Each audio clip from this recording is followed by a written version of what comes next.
자, 새해 뿌리 깊은 믿음 시리즈 오늘 마지막으로 두 종류의 나무에 대해서 여러분과 함께 살펴보고 싶습니다. 첫 번째는 사막에 뿌리 내린 사막에 심기어진 떨기나무이고요. 그리고 두 번째는 물가에 심기어진 나무, 이렇게 두 나무입니다.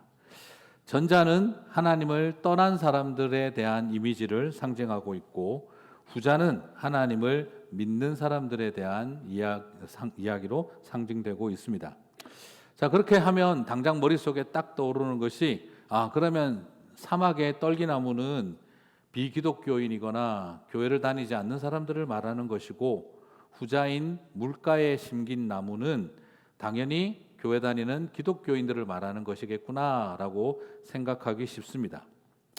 그러나 예레미야 때로 가서 한번 생각을 한번 해 보신다면, 사막의 떨기나무는 유대인이 아닌 이방인들을 말하는 것이고, 그리고 물가에 심은 나무는 하나님의 백성들인 유대인을 말하는 것이다 라고 말할 수 있을까요? 지금 이것은 이방인과 유대인들을 놓고 사막의 떨기나무, 물가에 심긴 나무라고 예레미야가 말하고 있는 것이 아닙니다. 오히려 이 말씀은 나는 하나님을 잘 믿는 대제사장 사독의 후손들이고 선지자 이사야에게 신학 교육을 받은 선지자라고 생각하고 있는 유대인들을 향해서 그대들은 사막의 떨기나무입니다라는 말을 하고 있고, 그리고 그 영역을 뛰어넘은 사람들을 물가에 심은 나무라고 역설적으로 도전하고 있다는 것이죠.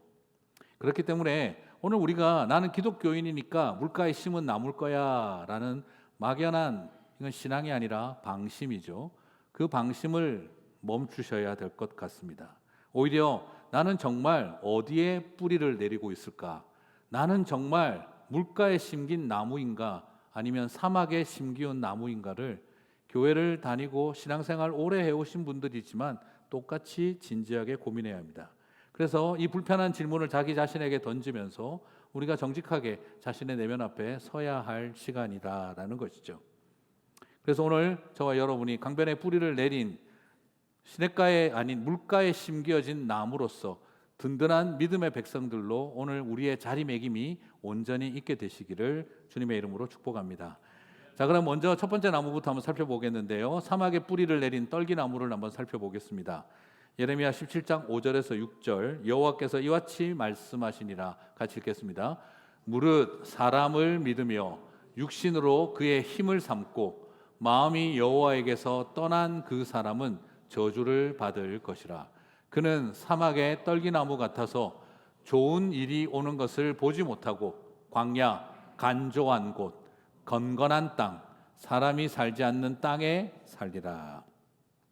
사막의 떨기나무 같은 인생은 결국 어떤 사람을 말하고 있느냐? 5절을 보니까 사람을 믿는 사람들, 사람을 믿고 있다. 그리고 육신으로 그의 힘을 삼은 사람들이다. 육신으로 그의 힘을 삼았다는 말은 사람이 가지고 있는 힘과 돈과 권력과 정치력과 사회적 영향력이 나에게 도움이 될 거라고 믿는 것을 말하는 겁니다. 이런 것들이 나에게 도움이 될 거다. 저분이 재정적으로 넉넉하니까 도움이 될 거야. 저분이 사회적 영향력이 크니까 내가 도움이 될 거야. 저분이 정치력이 있으니까 도움이 될 거야. 저 사람이 가지고 있는 네트워크가 아주 넓으니까 나에게 도움이 될 거야 라고 믿고 있는 사람이라는 뜻입니다. 자, 그래서 이런 사람들을 뭐라고 말하느냐? 마음이 여호와에게서 떠난 사람이다 라고 말을 합니다. 여기서 마음이 여호와에게서 떠났다. 그러면 이것은 당연히 교회 다니지 않는 사람들을 향해서 한 말이겠지라고 생각을 했지만, 우리가 지난주에 살펴봤던 것처럼 오늘 이 메시지는 대제사장 사독의 후예들이며 위대한 선지자이며 제사장이었던 이사야의 선지 신학교에서 직통으로 배운 정통파 선지자들을 향해서 지금 예레미야가 하고 있는 말입니다. 여러분은 사람을 믿고 있습니다. 여러분은 사람의 능력과 영향력이 도움이 될 거라고 믿고 있습니다. 그것은 하나님을 떠난 것입니다. 여기서 다르게 말하면 하나님을 향해 어긋난 것입니다. 빗나간 것입니다. 라는 원어적인 의미를 갖고 있습니다. 참 이것은 굉장히 충격적인 말이죠. 아니, 제사장 가문이, 이사야의 제자들이 하나님을 믿는 게 아니라 사람을 믿고 있다니. 그들은 매번 성전에 나아가서 예배를 인도하고 사람들에게 하나님의 말씀을 전하는 사람들인데, 예레미야는 그것을 향해 사람을 믿고 있는 사람들이다라고 말하고 있는 것입니다. 사람이 나의 힘이 될 거라고 믿고 있다라는 것이죠. 그것은 하나님과 어긋난 길이다라는 것입니다. 참 이것은 굉장히 충격적인 것입니다. 우리가 생각할 때 성전을 열심히 나가고 최고의 신학교를 졸업하고 세상에 이사야를 선생님으로 모시고 배웠고, 가문으로 따져도 전통적인 있는 사독의 대제사장 사독 가문의 후예들인데, 이 사람들이 하나님이 아니라 사람을 믿고 있다라고 예레미야는 하나님의 말씀을 전했다는 것이죠. 이것은 결국 저와 여러분에게 무엇을 말하고 있는 것입니까? 이방인이라서 하나님과 어긋난 것이 아니고, 교회를 다니지 않으니까 어긋났다라고 말하고 있는 게 아니라, 신앙생활을 전통 있는 가문에서, 최고의 신학교에서 최고의 선생님에게 성경을 배웠다 하더라도 우리는 사람을 의지하고 믿으며 살 수 있는 존재라는 것을 방심하지 말라고 우리에게 도전하고 있는 것입니다. 무슨 말입니까? 목사님, 선교사님이라고 방심하지 마시고, 장로님, 집사님, 권사님이 직분이 나를 지켜주는 것이 아니라, 내가 어느 교단에 있든지, 내가 어느 신학교를 나왔든지, 내가 선한청지기 교회에 있다고 방심하지 말며 어느 틈에 우리는 사람을 믿는 존재들이 될 수 있다는 걸 지금 예레미야는 도전하고 있다는 것입니다. 사실 그렇습니다. 어느 틈에 우리도 모르게 그 생각을 합니다. 사람을 믿는 거죠. 저분이 가진 영향력이라면 나에게 큰 도움이 될 거야. 저분이 가진 재정적 능력이라면 큰 힘이 될 거야. 저분이 가진 네트워크라면 나한테 큰 힘이 될 거야. 어느 틈에 우리는 사람을 믿기 시작했다 하는 것입니다. 주님은 그것을 향해, 여호와를 향해 어긋난 길이다라고 말하고 있다는 것입니다. 그런 우리들은 사막의 떨기나무와 같이 되어 사람이 살지 않는 땅에 살게 된다라고 오늘 말씀은 말하고 있는데, 원어적으로 좀 더 접근하면 사람이 살지 않는 땅이 아니라 사람이 살 수 없는 땅에 살게 된다 하는 것이죠. 아주 재미있는 워드 플레이입니다. 사람이 살 수 없는 곳에 살게 된다 하는 것이죠. 하나님이 제 마음에도 제일 크게 도전하는 것은 뭐냐면, 병주야 네가 믿음이 없다라고 도전하시는 게 아니라, 병주야 네가 또 사람을 믿고 있구나 라고 도전할 때 제일 많이 놀랍니다. 목회자가 가장 크게, 성도들이 제일 크게 실패하는 게 뭔지 아십니까? 사람을 믿기 시작하는 것입니다. 여러분, 저를 믿지 마세요. 네, 저는 목사님 믿어요 하지 마세요. 저를 믿지 마세요. 사람을 믿는 순간 모든 것이 무너집니다. 그러면 사막의 떨기나무는 구체적으로 어떤 나무를 말하는 걸까요? 사막의 떨기나무. 여러분, 떨기나무가 뭔지 아세요? 참 신기한 게, 아는 것 같은데 모르시는 게 떨기나무죠, 그렇죠? 분명히 떨기나무 아는 것 같은데 떨기나무가 뭐죠? 이러면은 모르겠는데요, 이렇게 돼요. 그죠? 모세가 그 떨기나무에서 하나님을 만났잖아요. 다 아는데 떨기나무가 뭐냐 그러면은 몰라요. 네. 그래서 이게 참 우리의 이 묘한 이 난센스적 상황이기는 하죠. 그런데 오늘 이 떨기나무는 뭘까? 또 재미난 거는 또 이 모세가 하나님 만난 떨기나무가 아니에요. 이 떨기나무가 그 떨기나무가 아니에요.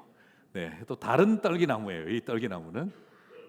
그러면 이 떨기나무가, 이건 이름이 원래 다른 이름이 있는데, 그게 뭐냐면 바로 소돔의 사과나무라는 것입니다. 소돔의 사과라는 나무가 있어요. 이 나무는 사해바다를 중심으로 요단 계곡, 아라바 광야. 제가 예전에 한번 말씀드렸죠. 제가 화장실 간다고 내렸다가 바지에 물을 쏟았는데 30분 걸어갔다 30m 걸어갔다 오니까 말라버렸던 그런 바짝 마른 땅이에요. 그런 땅에 서 있는 나무가 바로 소돔의 사과나무라고 합니다. 소돔의 사과나무라고 부르는 이유는 소돔과 고모라가 멸망할 때 함께 저주를 받은 나무라는 전승의 기초에서 나온 건데, 여러분 보시면 어때요? 이 나무를 보시면 누런 사막 땅에, 저 물 없는 땅에, 소금이 가득한 땅에요, 늘 푸른 상록수입니다. 늘 푸르른 사철나무 상록수로 있습니다. 얼마나 자라냐 그러면 세상에 5m까지 자랍니다. 그리고 그 사막 땅에, 소금 땅에 이만한 10cm짜리의 이 열매를 굉장히 많이 답니다. 그래서 여러분 멀리서 보면은요, 어떻게 보이냐 그러면, 야, 이 누런 사막 땅에 늘 푸른 저 사철나무, 정말 이 척박한 땅에 살아남는 하나님의 사람들 같다. 와, 봐라, 저기 열매도 새파랗고 초록색 열매가 잔뜩 달려 있다. 멀리서 보면 정말 멋있어 가지고 사람들이 너무너무 기쁜 마음으로 그냥 거기에 가면 그늘도 있고 기댈 것 같아서 확 갑니다. 그래서 가면 속았다는 생각이 듭니다. 저렇게 늘 푸른데 늘 열매가 달리는데 그 열매를 딱 만져보면은 잡는 순간 손에 쥐면 퍽 하고 터지면서 그냥 그 안에 있는 가루가 휘루룩 실처럼 날려버립니다. 만지면 톡 하고 터질 것만 같은, 터져버리는 그대입니다. 네, 목사님은 찬송을 안 보고 저런 것만, 딱 그 느낌이 와요. 그래서 저 위에 보면은 저 과일을 열매를 딱 쥐면 퍽 터져버려서 아무것도 없어요. 그래서 저걸 보는 순간 공갈빵, 뻥이요가 딱 떠오르는 그런 열매입니다. 그래서 유대인들은 저 소돔의 사과를 바라볼 때 실망이라는 상징, 환멸, 헛되고 거짓된 열매, 겉보기는 사철나무 같고 키 크고 멋지지만 그러나 속은 텅 비어 있는 열매 없는 인생, 한마디로 우리 한국 사람들이 많이 쓰는 꼴값도 못한다 하는 상징이라고 말하는 것이죠. 그런데 또 신기한 것은 저기 밑에 사진을 보시면 저 줄기가 보면 하얀 진액이 흐르죠. 사람들은 저것을 보고 가까이 와서 또 보면 저 줄기는, 저 안에는 살짝만 찌르거나 건드리면은 그 상처난 자리에서 맹독성 진액이 흘러나옵니다.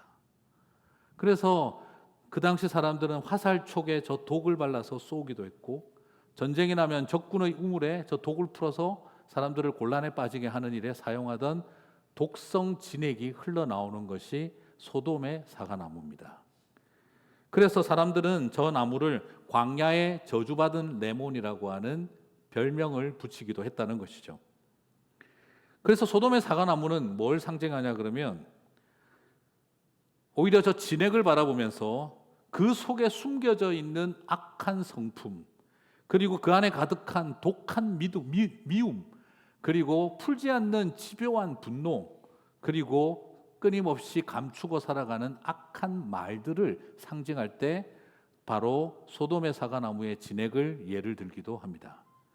참 신기하죠. 겉보기는 늘 푸르른 사철나무인데, 사막 땅에 5m씩이나 자라는 그런 나무인데 사람들에게 그늘이 되어줄 것 같은 그런 존재라서 사람들이 멀리서 보고 찾아오는데, 하지만 잡으면 열매라고는 하나도 없는 텅 빈 것이고, 열매는 텅 비었는데 줄기 속에는 독이 꽉 차 있는 존재.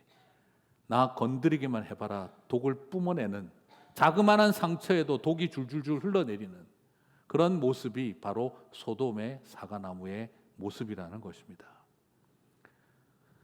예레미야는 그 시대의 성전과 사독의 후예들과 이사야의 제자들을 바라보며, 그 시대에 그들이 바라보던 유대인들, 하나님의 백성들을 바라보며, 여러분은 사람을 믿고 있는 소돔의 사과나무 같습니다 라고 하는 하나님의 말씀을 전한 것입니다. 겉보기는 푸르르고 겉보기는 대단해 보이는데 열매는 뻥이고, 열매는 텅 비었으면서 속에는 독이 꽉 차 있는 인생. 어쩌면 그것이 그 시대의 하나님의 백성들의 모습이었다라는 겁니다. 오늘 이것이 저와 여러분, 우리에게 던지는 메시지가 무엇일까요? 우리 자신들도 바로 나 건드리기만 해봐라. 독을 품고 속에 살아가면서도 인생의 열매는 텅 비어 있는 그 모습이 혹시 우리 그리스도인들, 이 시대의 교회, 이 시대의 하나님의 세운 사람들의 모습이 아닌지 우리 자신이 하나님 앞에 엎드릴 수밖에 없는 것입니다. 사랑하는 성도 여러분, 바로 첫 번째 소개받은 사막의 떨기나무, 소돔의 사과나무는 오늘 우리가 얼마든지 빠질 수 있는 신앙인들의 또 다른 한 모습을 명확하게 보여주는 우리의 민낯입니다. 오늘 이것을 바라보며 나는 어디에 뿌리 내린 나무인가를 진지하게 정직하게 하나님 앞에 돌아봤으면 좋겠습니다. 그러면 두 번째 나무를 소개합니다. 두 번째 나무는 여호와를 의지하는 물가에 심은 나무입니다. 7절에서 8절을 한번 보겠습니다. 같이 읽겠습니다. 그러나 무릇 여호와를 의지하며 여호와를 의뢰하는 그 사람은 복을 받을 것이라. 그는 물가에 심어진 나무가 그 뿌리를 강변에 뻗치고 더위가 올지라도 두려워하지 아니하며 그 잎이 청청하며 가무는 해에도 걱정이 없고 결실이 그치지 아니함 같으리라. 아멘. 자, 강변에 뿌리를 뻗치는 물가에 심은 나무. 여러분, 강변에 심긴 나무가 되어야 합니다. 그러니까 조은석 목사님 오시더니 목사님 강변은 비쌉니다. 살기가 비쌉니다. 하셔가지고 그렇지, 강가에 살려면은 바닷가도 그러고 비싸죠. 그러니까 같이 한참 웃었는데 그럼 리버사이드는 비싼가요? 이거 물어봤더니 그럼 제가 궁금한데 리버사이드에 강이 있나요? 제가 잘 모르겠어요. 리버사이드에 강이 어디 있는지 좀 가르쳐 주시면. 그 이름 늘 볼 때마다 리버사이드, 저는 강을 찾아봐도 잘 못 찾아봐가지고 항상 헷갈렸었는데 리버사이드 계시는 분들은 저한테 꼭 강이 어디 있는지 좀 알려주시면 감사하겠습니다. 자, 어쨌든 이 강변에 사는 거 비싸요, 그죠? 네, 비싸긴 한데 이 강변이라고 하는 것, 이것은 결국 여기에 그 인생은 하나님을 의지하고 하나님을 의뢰하는 인생이라고 그랬어요. 앞에서 보면 아담을 믿는다 그랬지 않습니까? 그때 믿는다 하는데 쓰인 단어도 바로 바타흐라는 거예요. 바타흐 아담이라는 곳에 써요. 그럼 여기에는 무슨 단어가 쓰이느냐? 한국말로는 의지, 의뢰 이라니까 또 다른 단어가 쓰인 것처럼 보이지만 여기도 똑같습니다. 바로 그 바타흐에서 파생되어진, 그러니까 히브리어는 똑같은 동사를 두 번 반복을 하면 강조할 때 쓰는 용법입니다. 그래서 거기에 접두어가 붙거나 전미어가 붙어서 강조시킬 때 그렇게 하거든요. 그래서 미브타흐 야훼, 바타흐 야훼라고 두 번에 걸쳐서 반복을 하고 있어요. 앞에서는 바타흐 아담이라고 했는데 사람을 믿는 것, 바타흐 야훼, 미브타흐 야훼 두 번에 걸쳐서 반복함으로 우리의 믿음이 얼마나 강렬한 믿음이어야 하는지를 반복해서 강조하고 있는 것이죠. 여기서 설명되고 있는 것은 이 믿음의 강렬함입니다. 마치 후기 인상파 고호의 그림처럼 정말 별에는 밤에 그 강하고 터치 있고 깊은 색깔을 가진 그림처럼, 어쩌면 야수파의 그림처럼 이 믿음을 강렬한 색깔로 표현하고 싶었던 마음이 바타크, 미브다크, 야훼로 두 번씩이나 반복하면서 하나님을 믿어야 하고 여호와를 믿어야 한다라고 그 사람들은 물가에 심기운 나무와 같다라고 강조하고 있는 것이죠. 여기서 강변과 물가는 두 번이나 반복되며 결국에는 뭘 말하느냐면 야훼, 하나님을 의미하고 있습니다. 그래서 그렇게 온전히 하나님에게 뿌리라, 내려라, 사람을 믿지 말고 하나님을 믿으라, 여호와를 믿으라 하는 것을 예레미야는 강조하고 있다는 것입니다.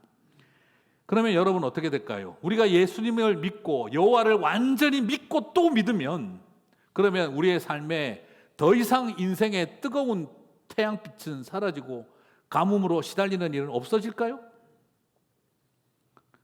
결코 그렇지 않습니다. 우리에게는 여전히 떼약볕과 더위에 시달릴 것이고 우리는 여전히 가뭄에 시달릴 것이라는 거예요. 그러나 실만한 물가에 뿌리를 내렸다면 걱정할 것 없다라는 것입니다. 17장 8절을 다시 한번 보겠습니다. 그는 물가에 심어진 나무가 그 뿌리를 강변에 뻗치고, 같이 읽겠습니다. 더위가 올지라도 두려워하지 아니하며 그 잎이 청청하며 가무는 해에도 걱정이 없고 결실이 그치지 아니함 같으리라. 우리가 아무리 물가에 뿌리를 내리고 강변에 뿌리를 뻗치고 살아간다 하더라도 여전히 더위는 올 것입니다. 뜨거운 태양볕은 숨 막힐 것 같은 더위는 여전히 우리를 시달리게 할 것입니다. 여전히 우리는 가뭄 때문에 시달리며 살아갈 것입니다. 그럼에도 불구하고 두려워하지 말라고 하는 것입니다. 걱정하지 말라고 하는 것입니다. 우리는 늘 푸를 것이고 우리에게 열매는 그치지 않을 것이라고 약속하고 있다는 것이죠. 사랑하는 성도 여러분, 우리가 예수 그리스도 안에 뿌리를 내리면 우리 인생엔 걱정도 없다, 뜨거운 태양도 없다, 가뭄도 없다라고 말하는 종교가 아니라 우리는 그 수없는 고통 앞에서도 늘 푸를 것입니다. 우리는 늘 열매가 그쳐지지 않고 열매 맺는 인생이 될 것입니다. 주님은 그것을 약속하고 계시는 줄 믿습니다. 사랑하는 성도 여러분, 우리의 삶 가운데 중요한 것은 내 인생에 무더위가 닥치면 어떻게 할까? 내 인생에 가뭄이 오면 어떡할까? 그걸 걱정하지 말고 사람을 믿고 있는가? 하나님을 믿고 또 믿고 있는가를 질문하고 있다는 것입니다. 우리의 인생엔 더위가 문제가 아니라, 가뭄이 문제가 아니라 내가 누구를 믿고 있느냐가 문제라는 것이지요. 사랑하는 성도 여러분, 믿음이 없어서 걱정이다. 아닙니다. 이 세상에 믿음이 없어서 걱정되는 사람은 없습니다. 사람을 믿고 있기 때문에 걱정이 되는 것이죠. 믿음이 없어서 실패한 것이 아닙니다. 잘못 믿고 있기 때문입니다. 성전을 열심히 다니고 교회를 다니고 열심히 예배하면서도 사람을 믿고 있다면 그것이 어긋난 길이라는 것입니다. 오늘 저와 여러분에게 주님이 보여주고 있는 것은 믿음을 가지십시오가 아니라 누구를 믿으십니까?를 묻고 계신다는 것입니다. 이 땅에 믿음이 없어서 문제가 되는 사람 없습니다. 하나님이 아니라 사람을 믿고 있기 때문에 흔들리는 것입니다. 그러면 물가에 심은 나무는 어떤 종류의 나무일까요? 사막에 심긴 나무는 명확하게 소돔의 사과나무라고 명확하게 말했죠. 그죠? 종류가 정확하게 제시가 됐어요. 그러면 물가에 심은 나무는 어떤 나무일까요? 오늘 이 스토리는 아주 내러티브는 독특하게 앞에 사막에 심은 나무는 소돔의 사과나무라고 종류를 명시했는데 여기에는 종류가 없습니다. 그냥 나무라고 대표적 표현만 쓰여져 있습니다. 결국 뭘 말하는 겁니까? 무슨 나무든 상관이 없다 이 말입니다. 어떤 나무든 이 세상의 모든 나무라도 상관없다는 겁니다. 오직 여호와 하나님을 믿는 일에 뿌리 내리면 충분하다는 것이죠. 내가 싹수부터 다른, 떡잎부터 다른 인간이고 나무 종류가 달라서 하나님 앞에 쓰임 받는 게 아니라 흰색 나무든 검정색 나무든 황색 나무든 상관없다는 것입니다. 키가 크고 지체 높은 나무든 아니면 납작한 안전뱅이 나무든 상관없다는 것입니다. 암컷 나무든 수컷 나무든 상관없다는 것입니다. 뿌리만 내리고 있으면 된다는 것입니다. 유대인이든 이방인이든 상관없다는 것입니다. 자유인이든 종이든 상관없다는 것입니다. 남자든 여자든 상관없다는 것입니다. 예수 그리스도 안에 성령 안에만 있으면 우리는 누구나 다 똑같이 잎은 청청할 것이요 열매는 그치지 아니하고 뜨거운 태양 아래에서나 그리고 가뭄에도 시달리지 아니하고 염려하지 않고 우리는 열매 맺는 삶 살아갈 수 있다는 것을 오늘 저와 여러분에게 말씀하고 계신 것입니다. 나는 종자가 뭐라서, 나는 근본적으로 종자부터 틀려 먹어서 그런 거 없습니다. 왜 나는 키 큰 나무가 되지 못했나? 왜 나는 이렇게 안전뱅이 나무가 됐나? 왜 나는 흰 나무가 되지 못했나? 큰 나무가 되지 못했나? 기왕이면 더 좋은 나무가 되지 못했나? 이게 중요한 게 아니라 내가 무슨 나무든 간에 하나님 믿는 믿음 안에만 있다면 저와 여러분은 끊임없이 청청할 것이요 그리고 그치지 않는 열매를 주실 것이라고 언약하고 계신 것입니다. 사랑하는 성도 여러분, 맞습니다. 사독의 제사장 후예라는 거 중요하지 않습니다. 내가 이사야의 직계 제자고 어느 집안이고 이딴 거 중요하지 않습니다. 우리 아버지가 어떤 사람이었고 우리 집안이 어떤 사람이었고 내가 다니는 교회가 어떤 교회고 그런 거 상관없습니다.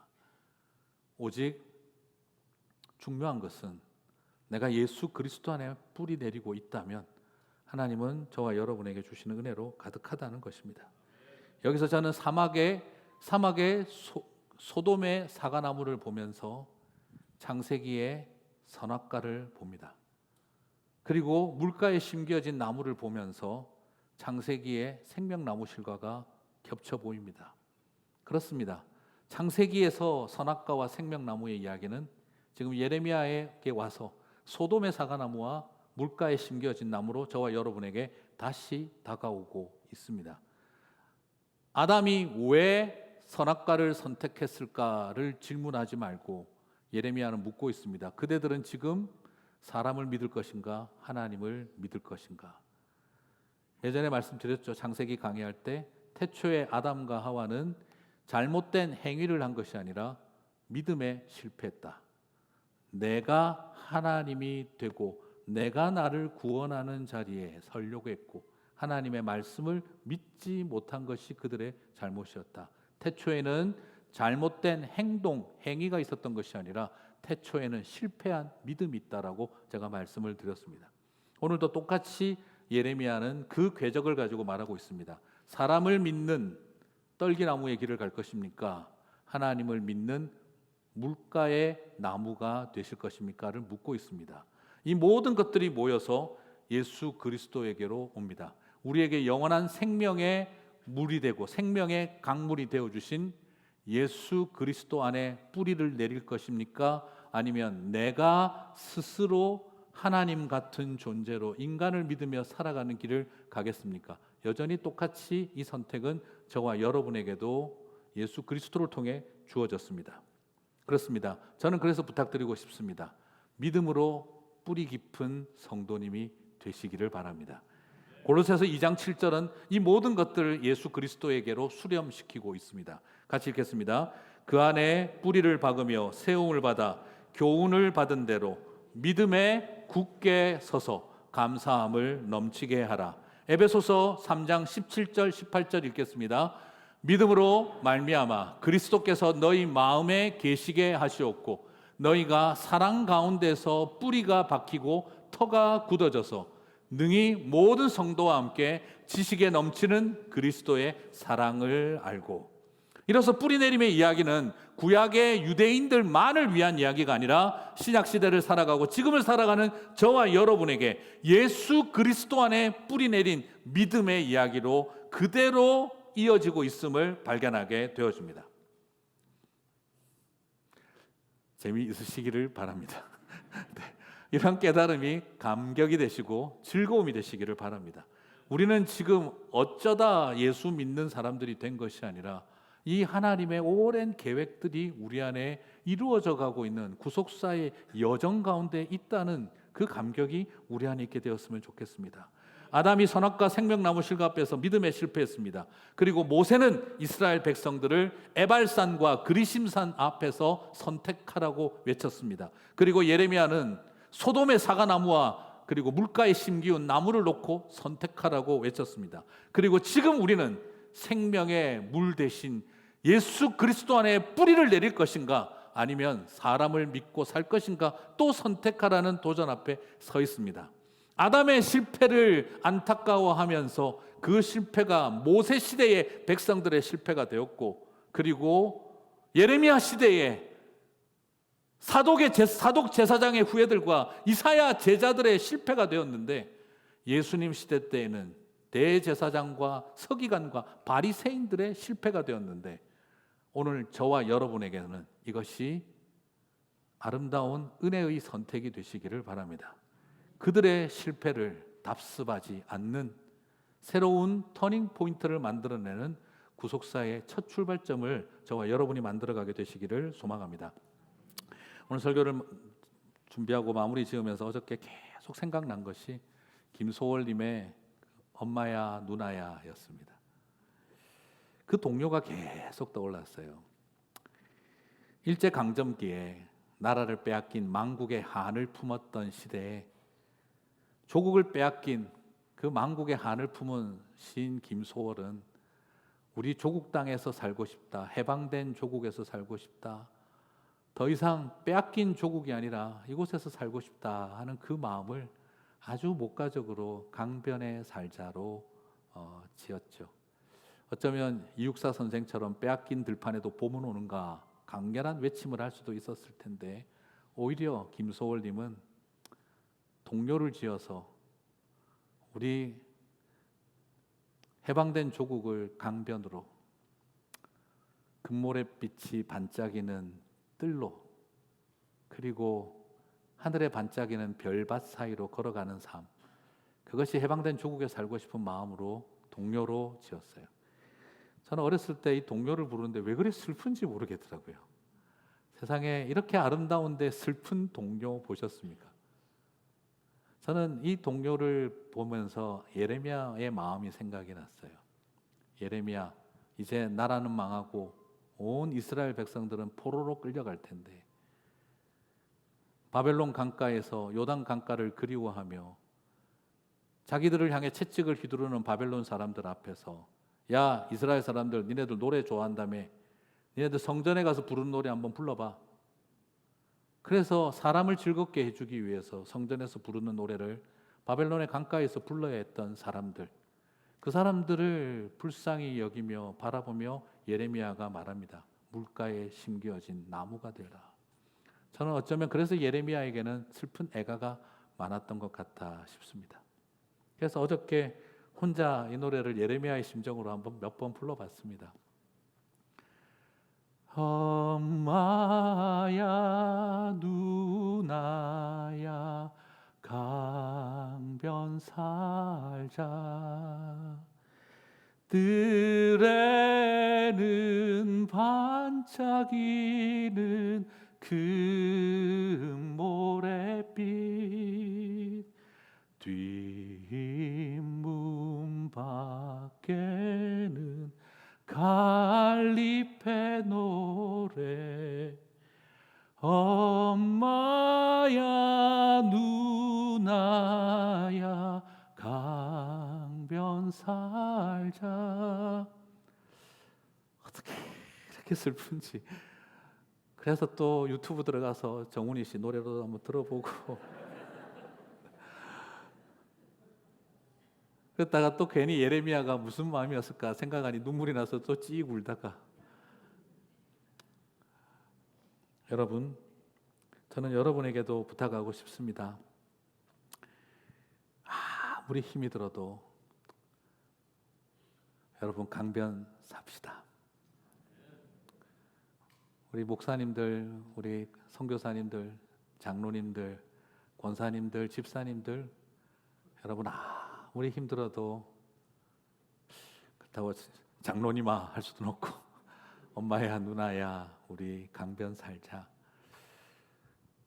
회복된 땅에서 살고 싶다 하는 그 마음처럼 여러분 우리 주님 안에 뿌리 내리고 물가에 열매 맺어 그렇게 강변 사는 저와 여러분 되시기를 주님의 이름으로 축복합니다.